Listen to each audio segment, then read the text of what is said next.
Este es el segundo episodio de la serie Futuros. En el año 2022 hice una serie que llamamos Diseño y Futuro con Domenico Di Siena. Este año también hice una serie sobre el futuro del sector público en inglés con Anni Leppänen. A esa serie la llamamos Futures. Y ahora publico esta serie sobre cómo pensar el futuro desde el diseño. Todos los episodios en relación al futuro los encuentran como parte de la lista Diseño y Futuros en la sección de las series en nuestra página web. Esta es una serie de 10 episodios con gente que trabaja o viene de Colombia, Argentina, México, Finlandia, Australia, Estados Unidos, España, Perú y Brasil. Hay muchas maneras de pensar el futuro desde los diferentes diseños. Espero que el tema los motive a todos como me motiva a mí. Miguel Bello y Manuel Llano Velázquez trabajan en Pluriversa, un espacio para pensar y accionar basado en Latinoamérica. Miguel y Manuel son diseñadores. Miguel trabaja desde Colombia y Manuel desde México. Luego de que hicimos la entrevista, Manuel fundó también una plataforma para diseñadores que se llama On Fire Designers. En esta entrevista hablamos de solucionar problemas ecosociales, de diseñar para la transición, de blockchain y sus utilidades, y de cómo lo más que humano puede estar representado en procesos de diseño. Por ejemplo, el agua puede cobrar voz y voto. Mi nombre es Mariana Salgado, esto es Diseño y Diáspora.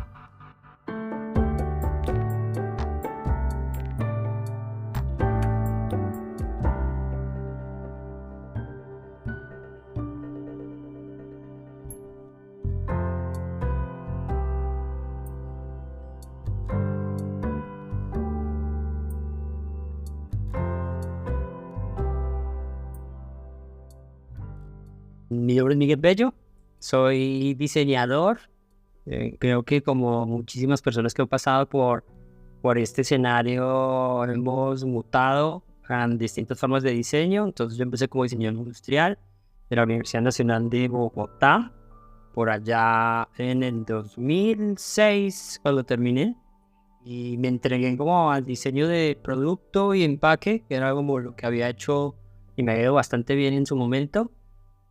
Fundé una empresa de diseño de productos, no quería ser como material de venta, me súper quebré y ahí pasé un poco como a explorar diseño de servicios. Estuve en Italia estudiando Product Service System Design con tantísimos colegas de por aquí, y también ahí empecé a explorar diseño de interacción. Y volví a Colombia, estuve trabajando en el programa de Ciudades Inteligentes de Medellín por allá en el 2013. Y empecé a explorar posteriormente haciendo consultoría, ya no únicamente los temas de experiencia y servicios, y de interacción, sino los temas de negocio y lo de diseño de negocios y diseño estratégico. Estuviste ya en todos los diseños. ¿Cuál me faltó? Me faltó el textil, ¿no? Y el gráfico. Estuve en textil, hice branding también, me los quería saltar un poquito, pero sí, también hice textil. Y ahí empecé a meter temas de sostenibilidad, porque ya era un tema que me interesaba mucho por un momento de vida y por varios intereses desde niño. Y descubrí diseño para la transición, que empecé un poquito como despacio, pero llegó una persona fantástica que se llama Arturo Escobar, que ya pasó por acá, y su libro me transformó.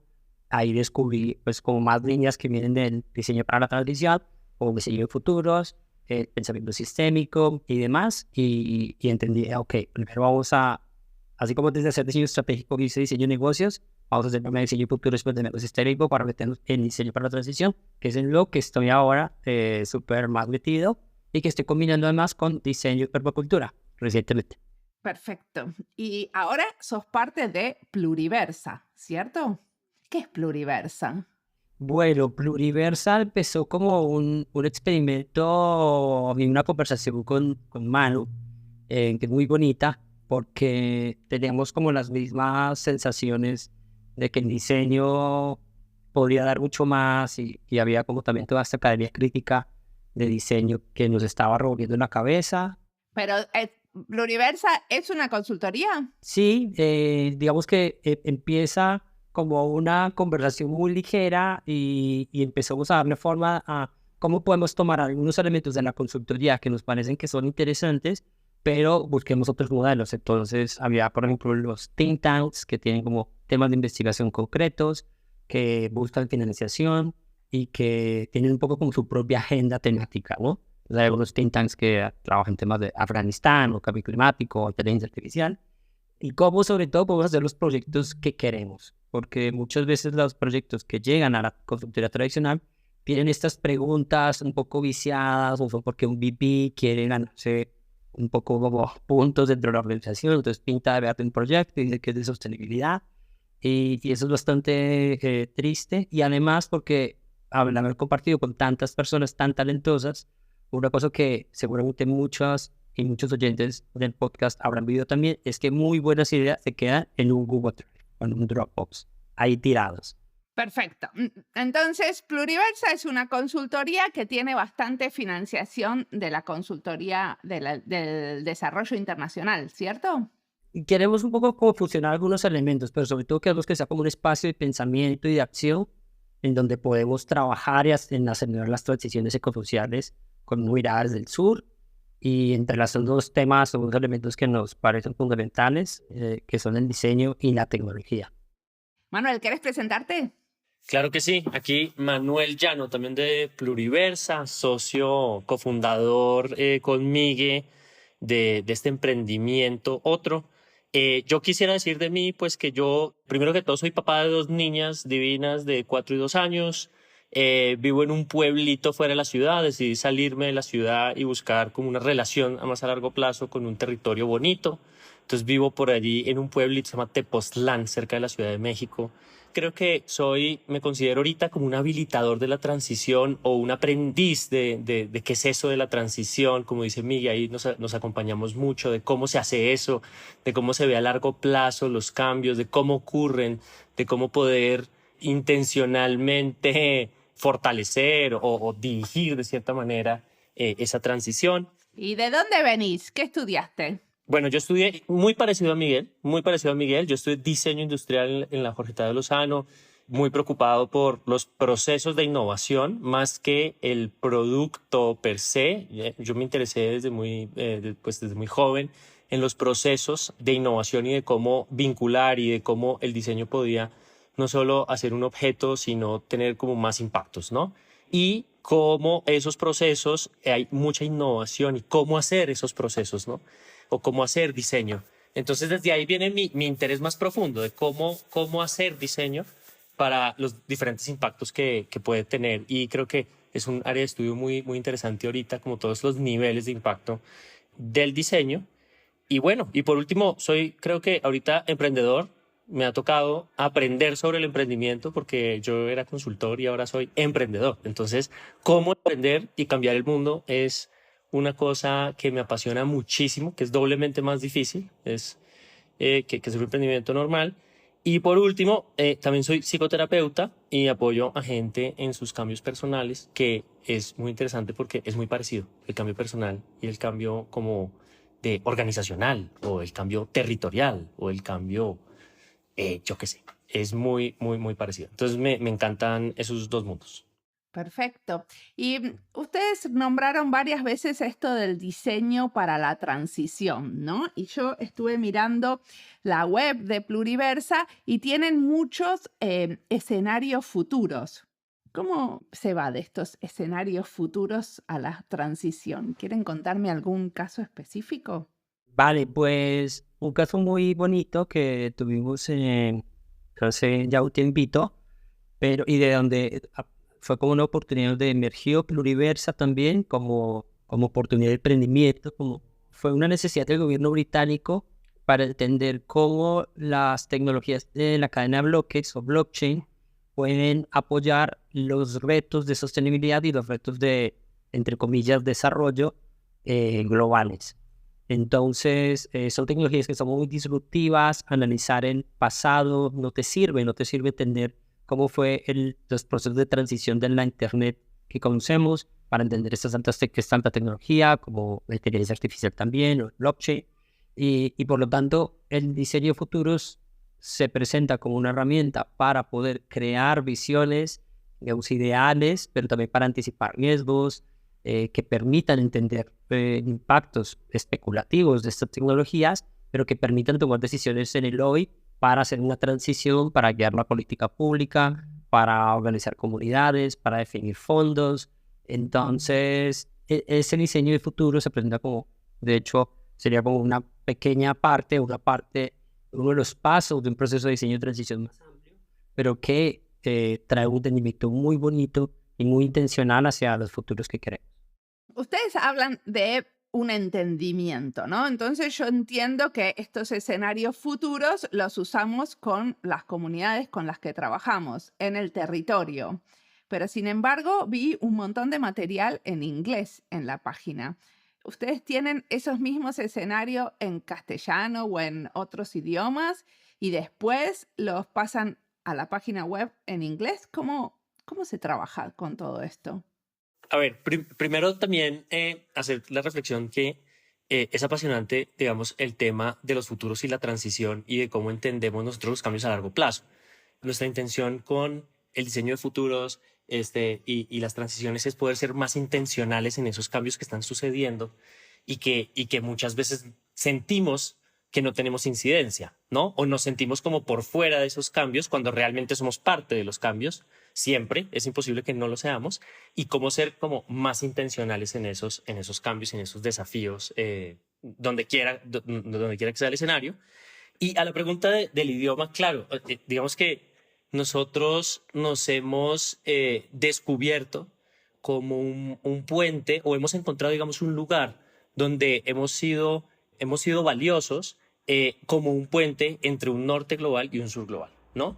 Y donde hemos nosotros podido encontrar un lugar de acción importante es, digamos, traduciendo y haciendo como de pivotaje entre, digamos, ese norte global que quiere cooperar, ¿no? La cooperación internacional, que pues muchas veces tiene intenciones, pero pues que nosotros hemos encontrado un lugar donde podemos nosotros dirigir de una mejor manera esos fondos, porque hay una gran cantidad de fondos, o sea, el mercado de la cooperación internacional es bastante grande, pero nos hemos dado cuenta que hay muchas oportunidades para co-crear un desarrollo pues mucho más lógico a las realidades del sur. Entonces, por eso, claro que debemos, obviamente, como las traducciones, se la debemos a nuestro querido sur, pero la razón es que hemos encontrado un lugar donde nuestro interlocutor es en este momento el norte global, en donde a través de procesos desde el sur los estamos, digamos, dirigiendo de una manera más lógica y más coherente hacia un desarrollo otro, ¿no? Pero a ver, explícame una cosa. Entiendo que la financiación viene del norte, ¿no? Hasta ahí mi lógica llega. Y después, ¿qué pasa con esos escenarios? ¿Cómo se trabaja con esos escenarios en las comunidades? ¿O esos escenarios ya fueron creados por las comunidades? Por ejemplo, hay un trabajo muy interesante que tienen ustedes donde mezclan la inteligencia artificial con la cosmovisión muisca. Sí. Bueno, hay dos partes. La primera parte de tu pregunta es referente al proyecto que hicimos para el gobierno británico.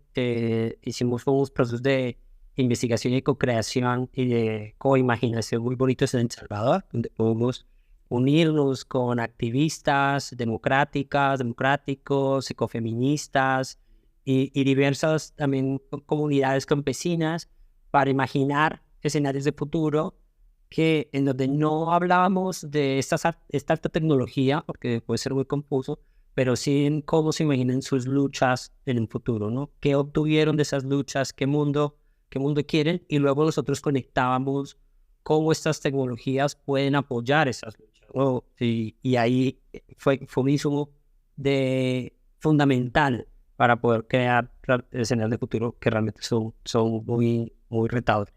Y referente a este proyecto que mencionas, este último, pues viene otro proceso que hicimos con Manu y con otros compañeras y compañeros, en donde imaginamos el futuro de la paz, el año 2045. Es un proceso para la Oficina de Innovación en Construcción de Paz de Naciones Unidas, y nos imaginamos como una inteligencia artificial que estaba realmente programada con la cosmovisión indígena y la llamábamos inteligencia natural, y este ente representa a la Madre Tierra en los procesos de paz, tanto territoriales entre las personas como en Naciones Unidas. Y estuvimos conversando con algunas personas de cómo podíamos hacer un pequeño piloto de este concepto, y en el marco de otro proceso que me gustaría que Manu nos cuente un poco, que va con la comunidad muisca, pensamos qué pasaría si en vez de darle vida a la Madre Tierra le damos a un componente, al agua, y pudiéramos hacer un piloto, una provocación. Esto no es un proyecto que ya hayamos desarrollado, sino es más como un proyecto en donde nos encantaría que nos financien en ese marco de las provocaciones o de los prototipos, como dice nuestro querido Johnny Parra, y que podamos imaginar otras formas de proyectos, porque una cosa que nos encontramos es que muchas de las personas que tienen el reto de redactar esos proyectos de desarrollo internacional tienen muy poca imaginación, o caen en las mismas preguntas o como bajo los mismos lineamientos, y este proyecto queríamos traer esto aprovechando como el boom que hay con la inteligencia artificial y con otros procesos con la comunidad muisca que ya, bueno, te podría contar. No es un proyecto hecho, es más una provocación, es un piloto que nos encantaría hacer, y en este momento estamos buscando la financiación para lograrlo. ¿Me contás esto del agua? ¿Cómo es? A ver si lo entendí, porque no entendí mucho. O sea, ¿usan inteligencia artificial para hablar con el agua?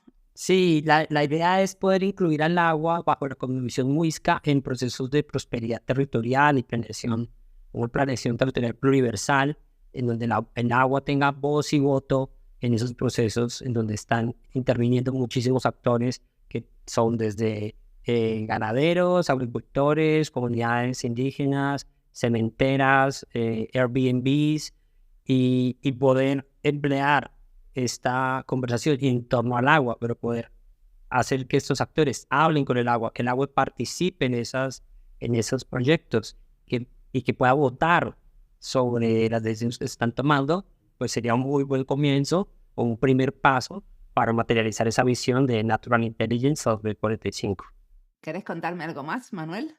Sí, quería contarte un poco como el proceso, ¿no? Como qué estamos haciendo, cómo lo estamos haciendo.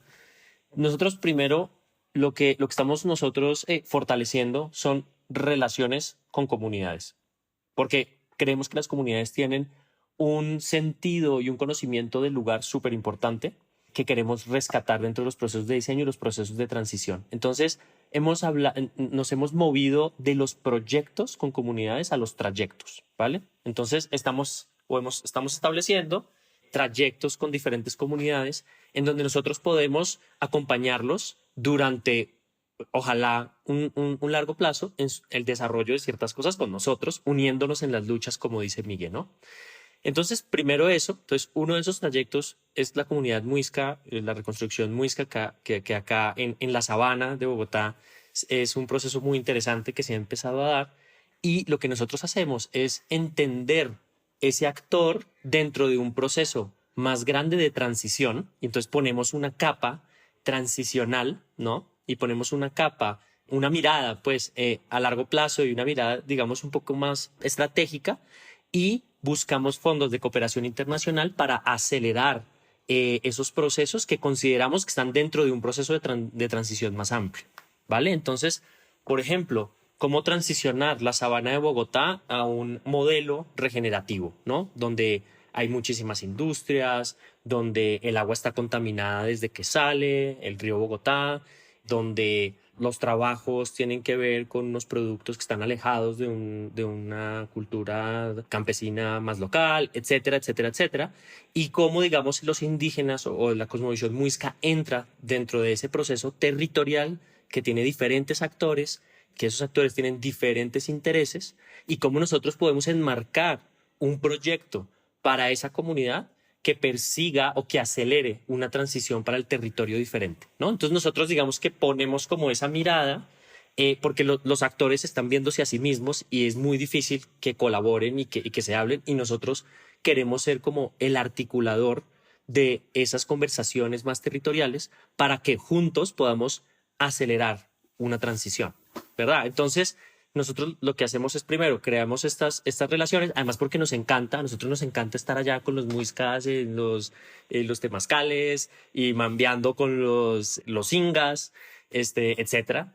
Y aprendemos mucho de ellos, y es una conversación pues muy bonita y donde entendemos un poco como sus luchas, y que a la final son luchas muy compartidas acerca del planeta, acerca de la paz, acerca de la convivencia, acerca de la relacionalidad, etcétera. Y buscamos esos fondos de cooperación internacional donde casi que somos aliados en esos proyectos, ¿no? Ahora, ¿por qué acelerar la transición? Porque una de las cosas que viene mucho de parte de toda la gente que trabaja en territorios es esto de respetar los ritmos, que muchas veces son lentos y tienen que ver con que las comunidades no necesariamente se quieren ver aceleradas.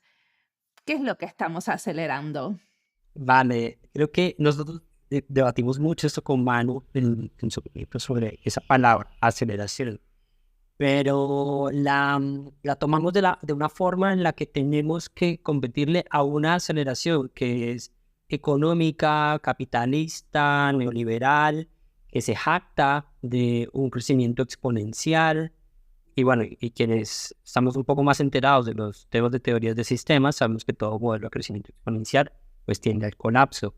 Así que usar esa misma lógica de acelerar otras formas de prosperidad, ¿no? Unas alternativas, nos hizo muchísimo sentido para contrarrestar ese crecimiento exponencial de los modelos que son extractivistas, que están muy arraigados en las prioridades coloniales todavía y los modelos económicos neoliberales, y pues que están empeorando y agudizando el agotamiento de los recursos y están marginalizando a las poblaciones locales. En un continente en donde casi el 30% de los latinoamericanos pues viven en la pobreza y somos el causante más o menos del 45-46% de la deforestación tropical mundial.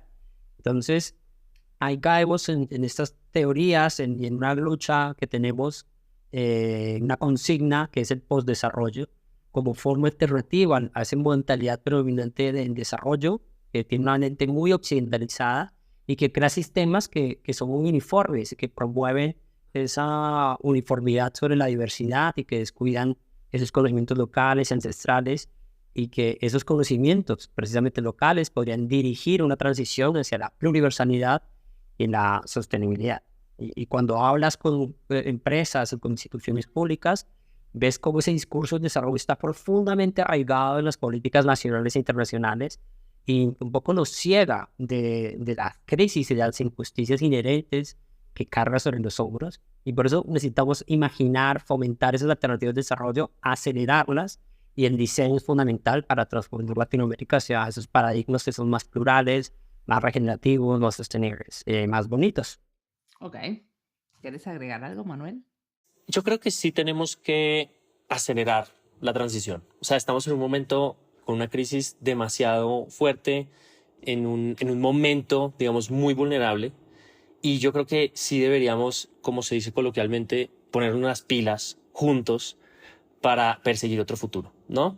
Entonces, por eso hablamos de acelerar, porque sí que hay un escenario de que estamos haciendo una transición hacia la regeneración y hacia la sostenibilidad, pero tenemos que sentimos una urgencia para acelerar esos escenarios, porque el crecimiento otro es demasiado acelerado, es demasiado fuerte y es exponencial. Entonces, y puede ser que desacelerar sea una estrategia para acelerar la transición, pero sí que tenemos que hacer algo y tenemos que juntar actores y queremos llegar a esos futuros más rápido. Sí queremos transformar la realidad de una manera más rápida de como lo estamos haciendo hoy, porque hoy, como lo estamos haciendo hoy, vamos hacia el colapso. Eso creemos, ¿no? Entonces tenemos que acelerar un cambio hacia otro paradigma.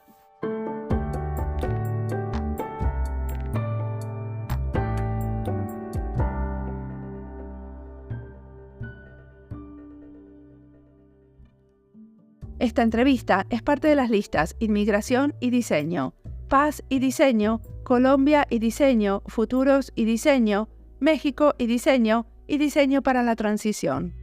Las listas las encuentran en Spotify, YouTube y en la sección de recomendados de nuestra página web. Y si están buscando algo y no lo encuentran, pueden contactarse con nosotras o usar nuestro chat, que lo encuentran a la derecha, abajo en la página web. Ahí dicen lo que buscan y los puede ayudar. Lo estamos ahora entrenando para que sea mejor, así que si no les contesta bien, no se impacienten, está aprendiendo. Y nosotras estamos aprendiendo cómo entrenar un chat GPT para que busque en nuestros episodios. Vengo de una semana en España, donde conjuntamente con otra profesora hicimos un taller sobre Deliberate Creativity, creatividad deliberada, buscando maneras de potenciar nuestra imaginación para solucionar problemas. Los participantes proponían sus propios desafíos, que a veces eran personales y a veces profesionales. Hicimos muchos diferentes ejercicios para entrenar la capacidad creativa y creo que necesitamos muchos más. Lo que Manuel y Miguel nos cuentan en este episodio está muy relacionado con la creatividad, porque ellos se dedican a crear escenarios futuros para pensar la transición ecosocial. Sin creatividad, no vamos a encontrar ideas relevantes y originales para esta transición, y son estas ideas las que pueden hacer de estos escenarios una herramienta poderosa de cambio. Sigamos ahora escuchando a Miguel y Manuel, que tienen mucho más para contarnos.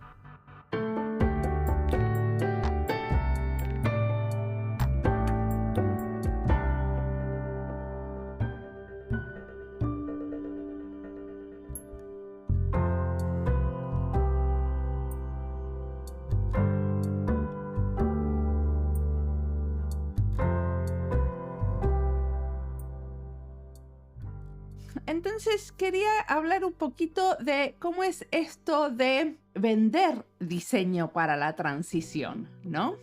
Porque hay muchos diseñadores jóvenes que escuchan diseño y diáspora y dicen, sí, podemos hacer escenarios a futuro, si nos gustan las narrativas a futuro, pero ¿cómo se vende todo esto?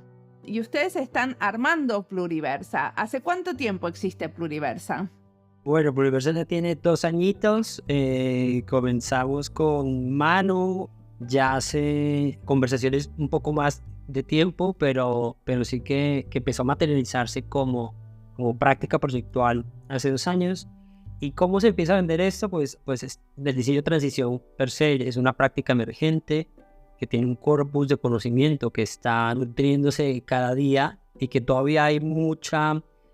No sé si llamarlo analfabetismo, porque puede sonar un poco odioso, pero sí falta muchísimo conocimiento sobre los procesos de cambio en el largo plazo y no se entiende muy bien de qué va eso la transición. Se escucha de forma muy recurrente, por ejemplo, la transición energética, pero nosotros estamos hablando de una transición con un enfoque muy concreto que es la transición ecosocial.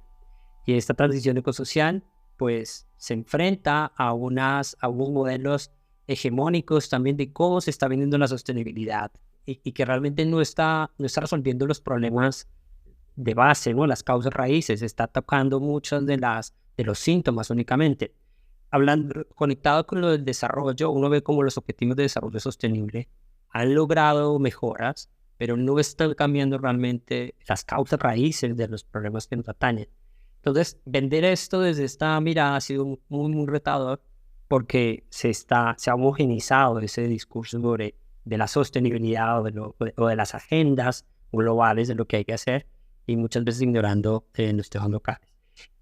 Una forma, digamos, de trabajarlo ha sido un poco por bloques, por los distintos bloques de los procesos de diseño de transición, que puede ser como la comprensión de esos problemas sistémicos indefinibles o problemas retorcidos o wicked problems. Ahí hay un campo muy concreto para empezar a entender esos fenómenos. Por lo general son las organizaciones gubernamentales, las agencias de cooperación internacional, que están tratando de entender esas dinámicas desde otras miradas, ¿no? Otro componente que hace también parte de cierta transición y que estamos trabajando como en bloque a ciertos actores son el diseño de futuros, los estudios de futuros, para traer estas visiones alternativas de futuros preferibles con una mirada al post-desarrollo y que nos sirvan para la definición de política pública, que nos sirvan para anticipar riesgos, que nos permitan para tener conversaciones críticas en el hoy. Y luego el otro componente, pues un poco son como los pilotos. A eso va un poco este tipo de provocaciones que estamos tratando de trabajar, que son intervenciones en territorio con las comunidades, estar más cerca en procesos de acompañamiento con ellas y ellos, que nos permitan realmente probar, testear, aprender también de esos procesos de cambio desde la base, y es como un foco que tenemos para este año, que es poder inmiscuirnos más allí. Entonces, a la hora de venderlo, lo estamos digamos, promoviendo en bloques separados, porque el bloque completo de diseño para transición todavía no se entiende. Estamos en un proceso de alfabetizar los actores para que puedan comprender esto. Entonces encontramos que incluso en el diseño, muchos de los procesos son problema-solución. Entonces hay una intención que es buena del diseño de quiero solucionar este problema, pero al hablar de esos problemas tan complejos y de la transición, uno no soluciona, uno ayuda a disolver el problema. O sea que una de las maneras, una de las estrategias que ustedes tienen es esto de ofrecer cursos, entrenamientos, como los quieran llamar, para como alfabetizar sobre el futuro y que haya más gente que pueda pensar en escenarios futuros y en sus transiciones. ¿Entiendo bien? Este es uno de los frentes que queremos promover, que es el frente educativo, y podemos hablar más adelante acerca de ello, pero es en la conversación, en cada conversación, cada interacción que tenemos con estos actores, tenemos que hacer esfuerzos de educarles en estas nuevas miradas que todavía están un poco como encriptadas, y necesitamos que empiecen a comprender ese sentido del cambio a largo plazo. Y ha sido una conversación muy bonita, hemos aprendido todos, ha sido un proceso lento, no ha sido un proceso fácil, pero estamos súper animados y con ganas de llevarlo a cabo. Manu, no sé si quieres agregar algo. Sí, yo queriendo añadir, digamos, lo que dice Miguel es como a puertas para adentro, entonces quería añadir a puertas para afuera, ¿no? ¿A quién se le vende esto, ¿no? Y cuando uno piensa en vender algo, tiene que ver el mercado, ¿no? Y yo creo que en este mundo hay 4 mercados, básicamente. Está uno, que es la empresa privada, ¿vale? Que es muy importante en la transición, porque la empresa privada tiene que transformarse radicalmente y tiene que dejar morir algunas cosas y tiene que ser muy astuta para poder, digamos, ser coherente en un futuro deseable para todos, ¿cierto? Tiene que ser muy astuta y tiene que pensar radicalmente diferente. Entonces, y también tiene unos dolores, ¿verdad? Porque las fuerzas de cambio contextuales cada vez son más grandes y cada vez es más difícil mantener una empresa grande cuando hay miles de competidores debajo que te están cambiando las reglas de juego. Entonces, ahí hay como un nicho en donde todo esto del pensamiento a largo plazo pues es muy importante y también es muy relevante ayudarlas a, digamos, transicionar hacia futuros más deseables para todos, ¿no? Y donde los cambios se pueden ver de maneras muy, muy grandes, ¿no? Entonces, ese es como un mercado. El otro mercado es de la cooperación internacional que ya hablamos, que es un poco el que últimamente hemos estado como promoviendo más o metiéndonos más. Hay otro que está ligado ahí, que es el gobierno, ¿no? O sea, el gobierno también es muy, muy importante en los procesos de transición, pues por todos los temas de las regulaciones, sobre todo, que es una infraestructura súper importante para la transición. Entonces, hemos colaborado con gobiernos en ayudarles a entender los cambios sistémicos a largo plazo y cómo promover, digamos, políticas públicas de una manera en el cual propense una transición, ¿cierto? Entonces, ese también es un nicho, digamos, bueno, un mercado que es importante. Y hay otro que son las organizaciones de base. Entonces, las organizaciones de base tienen también un rol súper importante. Son las que realmente cambian las cosas. Siempre el cambio viene de abajo y esas organizaciones de base en la lucha, en el frente, pidiendo por que las cosas cambien, son una gran fuerza que cambia los sistemas. Entonces, esas son organizaciones que les interesa muchísimo el cambio, pero pues que muchas veces pues no tienen dinero para pagarte una consultoría. Entonces, que hay que ser astutos en cómo unificamos, por ejemplo, varias organizaciones, cómo podemos nosotros involucrarnos, cómo nosotros, por ejemplo, estamos uniendo las organizaciones de base con el dinero de cooperación internacional para poder, digamos, unir esos dos mercados. Un mercado que pues no tiene fondos, con un mercado que sí, y estar por ahí. Bueno, esos son como, para mí, como los 4 lugares de acción en cuanto, digamos, a monetización de un esfuerzo de transición. Pero ustedes hablan en su página web de que hay una comunidad. Y cuando se habla de una comunidad alrededor de Pluriversa, yo entiendo que si yo quiero me uno a esta comunidad, ¿cierto? Que no es un grupo de expertos, sino que cualquiera se puede unir. ¿Qué sería esta comunidad de Pluriversa? Si queremos hacer un llamado para que los oyentes se unan. Vale, pues mira, la Pluriversa está compuesto por 3 elementos principales, digamos. Tenemos, de parte de la comunidad también son unas organizaciones aliadas. Son organizaciones que también están promoviendo el cambio desde distintas miradas, pero que nos apoyan en ciertos procesos, porque son proyectos muy complejos, entonces, o trayectos, como mencionaban, muy complejos. Entonces, hay una serie de empresas y amigas y amigos que nos ayudan en ese frente. También tenemos a la Academia Crítica. Porque la Academia Crítica es fundamental, nos inspira, nos reta. Ellos y ellas están trabajando en los marcos teóricos y en las formas de poder llevar esto desde lo metodológico, desde lo crítico, muy importantes. Y luego aparece lo que llamamos ya la comunidad de Pluriversa, que básicamente es un espacio que hemos decidido crear como una comunidad por ahora digital de aprendizaje y de práctica, y que busca reunir a distintas personas, a distintos profesionales de distintas procedencias, en donde estamos aprendiendo los unos de los otros a través de encuentros periódicos. ¿Cada cuánto se reúnen? Mínimo una vez al mes hacemos una sesión de inspiración, pero también hacemos sesiones de compartir información o de co-crear elementos. Por ejemplo, a final del año pasado hicimos una del modelo cooperativista que estamos explorando, y recientemente pues tuvimos una sesión de inspiración sobre modelos sobre el buen vivir, como frameworks de diseño para el buen vivir. Hemos tenido en esas sesiones de inspiración temas de inteligencia artificial, pensamiento sistémico, innovación en el sector público, permacultura. Aprendemos los unos de los otros. Son muchos temas. La transición es un tema muy, muy complejo, y qué bueno tener no únicamente diseñadores y diseñadoras, sino también abogadas, antropólogas, sociólogas, filósofas que se están incorporando en estos procesos y donde todos están compartiendo información, aprendemos de nosotros. Hay una capa, esa es como la capa de aprendizaje, de compartir, pero hay una capa adicional. Cuando es posible, incluimos estos perfiles diversos en proyectos de impacto. O sea, queremos tener equipos plurales también, y hemos notado esa riqueza que tiene tener un filósofo, una abogada en un proyecto de futuros, por ejemplo, con un par de diseñadores y diseñadoras, y que podamos, digamos, traer distintas habilidades y perspectivas, un enfoque más holístico, más inclusivo, más transformador, y a futuro, pues, poder también incluir los liderazgos sociales en territorio, a esta comunidad digital que por ahora está, digamos, es muy de profesionales, muy similares al tipo de experiencia que hemos tenido nosotros.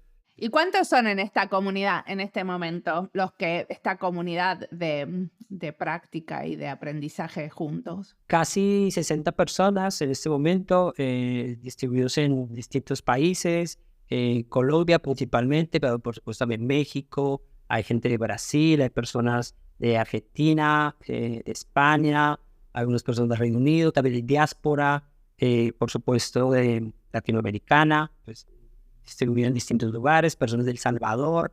Unas personas, por supuesto, participan mucho más, otras aparecen muy eventualmente, y estamos en ese camino. Entonces, todas las personas que quieran unirse a nuestra comunidad, es un espacio de aprendizaje común, súper bienvenidas para que se junten a estos procesos tan bonitos y que podamos aprender los unos de nosotros.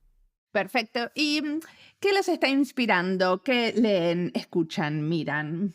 A ver, pues muchas cosas. Cameron Tonkewines, por ejemplo, es un filósofo del diseño que a mí me encanta. Creo que es muy crítico, pone el dedo en la llaga en muchos temas, y es uno de los teóricos que creo más importantes y más relevantes en el mundo acerca del diseño para la transición. Entonces Cameron lo sigo mucho, y hace un montón de cosas también como gratis, como para la comunidad. Está posteando frecuentemente en LinkedIn, ¿no? Es alguien que comparte muchísimo, entonces él lo sigo mucho. También me inspira mucho Adam Kahane y todo su proceso que ha tenido con Rose Partners, Creo que es una consultora y un personaje como muy interesante y muy relevante para mí, para nosotros. Todo su tema acerca de las conversaciones en conflictos, cómo utilizar la paz, el poder y la justicia para llevar a cabo como procesos multiactor. Es súper interesante. Ahorita está escribiendo un nuevo libro y lo está haciendo de una manera colaborativa, lo que es muy interesante. Uno se puede meter. Es acerca de hábitos para como los pensadores sistémicos o los actores de cambio. Entonces, muy interesante. Claro que el trabajo de Indy Johar en Dark Matter Labs es un gran referente para nosotros. Creo que lo que más me inspira de Indy Johar es cómo está entendiendo, cómo se está inspirando de mundos otros, como los indígenas, y los está poniendo en el norte global, haciendo experimentos con tecnología en ciudades, etcétera. Por último, bueno, Terry Irwin de Carnegie Mellon, super maestra, maestra mía, pues es una de las que creó, digamos, toda la teoría de la transición, y que tuve la oportunidad de estar con ella. Y Stuart Candy ahorita con esto de cómo hacer futuros experienciales también es una locura. Cómo no solo hablar sobre el futuro, sino experimentarlo. Y bueno, y digamos el conocimiento tradicional indígena también soy muy fan, ¿no? O sea, cómo funcionan las tecnologías otras de la cultura, de las visiones, cómo pensar el futuro. ¿Y el futuro de Pluriversa? ¿Cómo lo ven? Uy, el futuro de Pluriversa, pues esperanzador.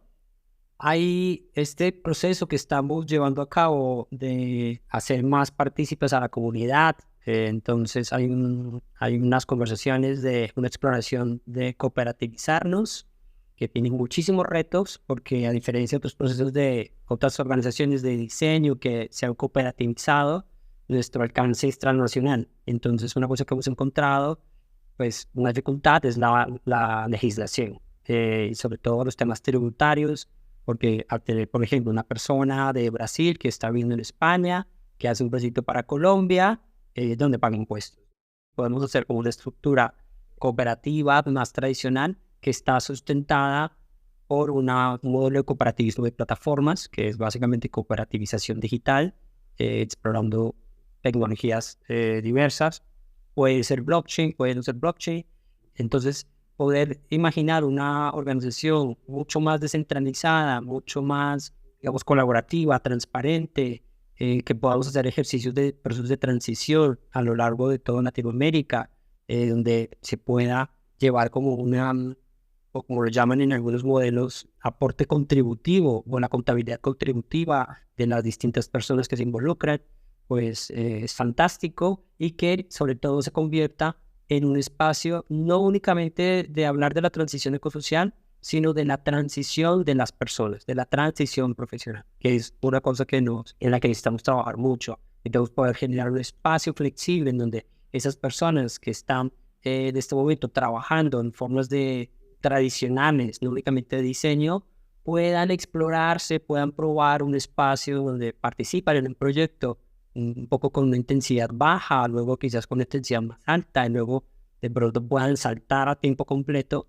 porque no simplemente pueden abandonar sus trabajos y como hicimos Manu y yo, un poco locos, pero proveer ese espacio seguro para experimentar, para aprender. Creo que está bien bonito y por supuesto tener más comunidades de base, involucrarse en conversaciones cotidianas, los liderazgos sociales que estén también más en las conversaciones cotidianas. Creo que sería un futuro muy bonito. A mí me encantaría que Pluriversa, o veo a Pluriversa en el futuro, tal vez viendo los futuros emerger que diseñó. Creo que me encantaría ver a Pluriversa como un actor importante en esos futuros territoriales basados en lugares a largo plazo, cambiando realidades, regenerando territorios, repensándose el desarrollo en lugares importantes, rescatando, digamos, los ecosistemas, también facilitando, digamos, una nueva manera de vivir en los territorios, donde haya más más prosperidad y mejor, digamos, y un desarrollo más coherente. Veo como un jugador muy importante en esos desarrollos territoriales. Puede ser ciudad, puede ser sabana, puede ser montaña, puede ser planicie, desierto, pero sí, fomentando esa relación y ese desarrollo como territorial holístico, ¿no? Buenísimo. Bueno, muchísimas gracias por la entrevista.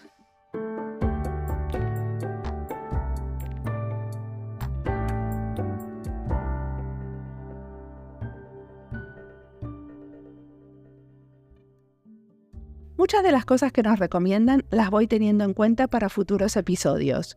Tengo pensado, por ejemplo, entrevistar a varios que proponen Manuel y Miguel seguir, como por ejemplo a Cameron Tokenwise y Terry Irwin. Estoy planeando una serie sobre sostenibilidad medioambiental o quizás sobre diseño en transición. Esta vez será en inglés y por eso me conecté con Terry y Cameron. Les voy a ir contando lo que planeo, porque hay varios que cuando lo escuchan se activan, se comunican conmigo y me dicen a quién más tendría que entrevistar para esas series. Bienvenidos todos los consejos, como siempre.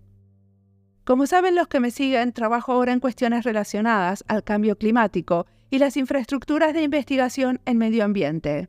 Por eso, quiero y necesito hacer más entrevistas sobre este tema, porque estoy aprendiendo. Manuel y Miguel también nos recomiendan seguir el trabajo de Dark Matters Labs, y como parte de esta serie entrevisté a 2 diseñadoras trabajando ahí. Me olvidé de contar que también estoy preparando una lista para hablar de la intersección entre el diseño y la ciencia. Y obviamente no voy a entrevistar a muchos diseñadores para esa lista, sino a un físico, un geógrafo y ya veremos a quién más. Eso está en proceso. Tiren ideas y nos contactan por nuestras redes. Como siempre, la música del podcast es de Antonio Zimmerman, el diseño de sonido es de Julián Pereira. Este podcast está publicado con licencia creativa común con atribuciones. Esto fue Diseño y Diáspora. Pueden seguirnos en nuestras redes sociales en YouTube, Instagram, LinkedIn y X o Twitter, o visitar nuestra página web diseñoydiaspora.org. No olviden recomendarnos y recomendar nuestros libros. Nos escuchamos en la próxima.